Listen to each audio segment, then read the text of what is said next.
कमरजमान कायरा साहब से पूछते हैं, उनकी आपके मतलब क्या राय है? वो तो अभी आपको जो है वो तो कहेंगे मौसम अबरालूद है। आपको पीपल्स पार्टी में एक बंदा जिसके मतलब इमरान खान की सबसे अच्छी राय है, उसका नाम कमरजमान कायरा है। अब मैं उनसे सुनता हूँ कि उनकी आपकी हुकूमत के मतलब क्या राय है। कमरजमान कायरा साहब, अब आप ही की ज़बानी।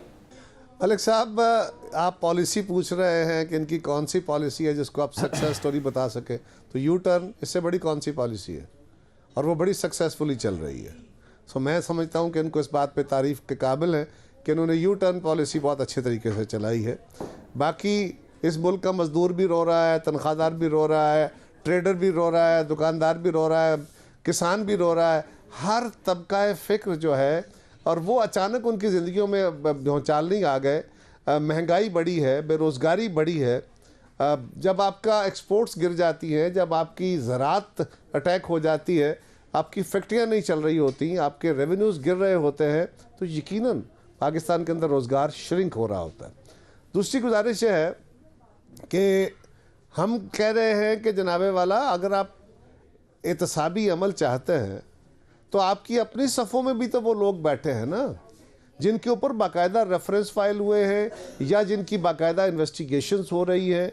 आपने एक सूबे के चीफ मिनिस्टर को, जिसको किसी इन्वेस्टिगेशन का हिस्सा नहीं बनाया, ना उनको JIT ने बुलाया, ना उनको किसी अदालत ने बुलाया, ना उनसे कोई सवालनामा उनको दिया गया कि कोई सवाल लिख के ही वापस जवाब दे दें। आपने उनका नाम ECL में डाल दिया और ढंडोरा पीट दिया। और आज आपके सारे जो लोग हैं वो कहे जा रहे हैं कि जनाब ये गवर्नमेंट उसको इस्तीफ़ा दे देना चाहिए, गवर्नमेंट नहीं चल पाएगी। आपका गवर्नर जिसका काम ये नहीं है, वो आज खुद सियासी अमल में बाकायदा अपनी ही हुकूमत, जिनके वो तनख्वाहदार हैं, उस हुकूमत को खुद गिराने के चक्करों में कोशिश कर रहे हैं। हालांकि वो कामयाब नहीं हो सकते, नहीं होंगे बिल्कुल किसी सूरत में। तीसरी बात मलिक साहब ये है कि ये बहुत ज़ोर से कहा करते थे, एक तो यह है कि जहाँ तक तलक अकाउंटेबिलिटी का है, किसने कहा ना करें? हमने कहा कि अकाउंटेबिलिटी अक्रॉस द बोर्ड हो।